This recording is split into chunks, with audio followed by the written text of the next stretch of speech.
Hello everyone समस्त को happy राखी पूर्णिमा। मात्र 10 ରୁ 15 मिनट भीतर हो जाउथबा एई स्वीट डिश टी इथर राखी रे बनांतु, समस्त को खुआंतु आउ प्रशंसा सुनिया पई रेडी हो जांतु, काहे कि ना एई थर राखीटा केवल आपणक पई। तो आउ जमा भी डेरी करबानी, चलंतु रेसिपी को फटाफट स्टार्ट करबा। तो सेतिपई मैं नहीं गोटे लिटर क्षीर आउ एबे मु ताको किछि समय फुटाइया पई छाड़ देबी। एटा पूरा कंचा क्षीर नुह, मु आगरु फुटैथिली किंतु एबे आउ थरे फुटाइया पई रखुछि। आउ 4 ରୁ 5 मिनट गला परे आमे सेतरे ऐड करबा किछि केसर। जेतेबेले भी किछि एमितिका जिनिस बनाउचंती बा किछि मिठा रेसिपी बनाउचंती ताहले फुल फैट मिल्क ही नियंतु। आउ एबे आमे गोटे स्टफिंग तयारी करबा। 2 cup milk powder, 1 cup sugar powder आउ 1 कप क्षीर, ए तीनटा को भलो भाबरे मिक्स कर देबा। प्रथमे गैस बंद करबा आ तापरे भलो भाबरे मिक्स कर सारिया परे गैस को ऑन करबा।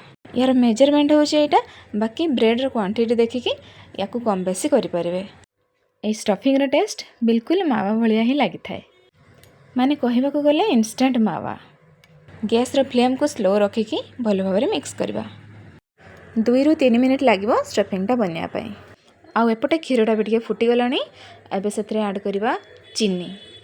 हाँ, चीनीटा किंतु आपणक टेस्ट अनुसार पकेबे, कहीं ना बहुत अधिका चीनी दरकार नहीं, 2 ରୁ 3 चामच चीनी हेले यथेष्ट। आउ इलायची पाउडर पकेबा जमा भी भूलिबेनी, निश्चय ऐड करेंगे।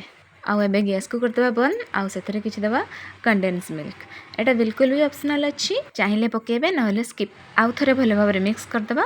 आउ एबे जिबा स्टफिंग ऐड। आउ एठी क्षीर को भी बेसी समय फुटेबा दरकार नहीं, माने किछि राबड़ी बनेबार नहीं, सिंपल क्षीरटा को अल्प समय फुटेले भी चलिबो।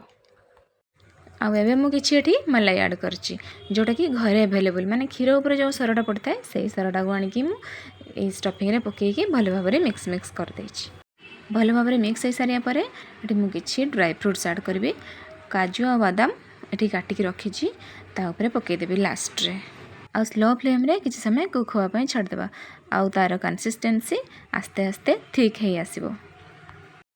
किसमिस हो बा पिस्ताशियो हो, जेकोनोसी भी ड्राई फ्रूट्स एथरे ऐड करि परिबे। आउ हां, कंटिन्यूअसली मिक्स करिया पई पड़िबो। आउ ये होची तार परफेक्ट कंसिस्टेंसी, काहे कि ना हल्का टिके पानी पानी रखले भलो, ठंडा हे गला परे आउ टिके गाढ़ा हे जाए। आउ इंस्टेंट मावा स्टफिंग एठी पूरा रेडी। एबे ताको गोटे गिनारे ढाळी के रखि देबा, आउ किछि समय ठंडा होआ पई छड देबा। आउ टिके टेस्ट आनिया पई एथरे पकांतु 1 चमच घियो, किंतु मु पकेइनी, आपण जाले पकेइ परिबे। स्टफिंग एबे रेडी, ताकू रखि देबा साइड रे। देन मु नै जेछि एटी किछि ब्रेड आ गोटे ग्लास सहाय्य रे ताकू गोल गोल करके एमिति काटि देछि। ट्रायंगल किंबा स्क्वायर जे कोनोसी शेप रे भी काटि परिबे। आउ जदी चाहिबे ब्रेड गुडी को गोटे बेलना सहाय्य रे टिके प्रेस करके भी नै परिबे। ब्राउन ब्रेड चाहिए भी यूज करि परिबे, किंतु ए व्हाइट ब्रेड रे ही अधिक टेस्ट आस्थाय। एबे गोटे ब्रेड आनिबा, आउ ता ऊपर बनै के रखि देबा स्टफिंग को गोटे चमच दे भलो भाबरे स्प्रेड कर देबा चारिआडे। मात्र 10 ରୁ 15 मिनट लगी था या बनैया पई, किंतु विश्वास करंतु खाइया पई बहुत ही जबरदस्त लाग थाए। गोटे ब्रेड रे भलो भाबरे स्टफिंग लगे सारिया परे ता ऊपर आनिकी आ गोटे ब्रेड को रखि दियंतु। आ सबतक ब्रेड को एमिति भाबरे करिकी गोटे साइड रे रखि दो। मार्केट रू किनिके खाइबा अपेक्षा जति घरे एते सुंदर भाबरे बनै होछि, एते सुंदर मिठा, ताले मार्केट रू कोन पई किनि खाइबा, घरे बनै खांतु। आउ हां, अन्य मानको खोइबा पई भी जमा भूलिबेनी, काहे ना तारीफ जो पाइबार अछि, सेति पई कहूछि ए डिश टा को थरे निश्चय ट्राई करो। आउ जेतेबेले याको बनेइबे आउ बनै के खुएबे, सेतेबेले से माने जानि ही परिबेनी एटा मार्केट रू आछि ना घरे बना हेछि। हौ से सब तो ठीक अछि। एबे स्टफिंग करिके रखितबा सबतक ब्रेड आनिके गोटे जगह रे रखिबा।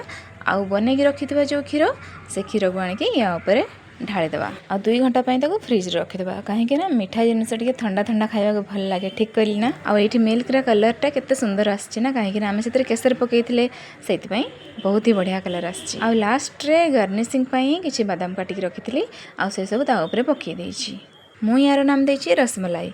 आपण मानकर कोन मतामत कमेंट रे जणाइबे। ना अधिक गैस खर्च, ना अधिक पैसा खर्च। आउ ए वीडियो देख सारा पर मत लगुच आपण मैंने सीधा एटू किचन को जीवे। आउ ए दृश्यटा हूँ 2 घंटा परर दृश्य, माने फ्रिज रू बाहर सारा परर दृश्य। लगुच ना केते सुंदर। हाँ, आउ खाइबा पई भी बहुत बढ़िया। आउ थरे बनैबे पूरा परफेक्ट रिजल्ट मिलबो, काहे कि ना बनैबा जो एते इजी। आउ याको देखिके लागुनी जे एटा कोउथिरे बनाइছে, आउ खाइले भी जम्मा भी जणा पड़िबनी जे एटा कोउ जिनिसरु तयारी हेछि। ताहले आउ जम्मा भी डेरी करंतुनी, जल्दी जल्दी जानतु आउ ए स्पेशल आइटम टी राखी पई बनांतु। आउ हां, केमिति लागिला मते निश्चय जणाइबे। ଆଉ ଯଦି ମୋ ଭିଡ଼ିଓଟି ଭଲ ଲାଗିଥାଏ ତାହେଲେ ଲାଇକ୍ ସେୟାର ଆଣ୍ଡ ସବସ୍କ୍ରାଇବ୍ଟା କରିଦିଅନ୍ତୁ। ଜୟ ଜଗନ୍ନାଥ।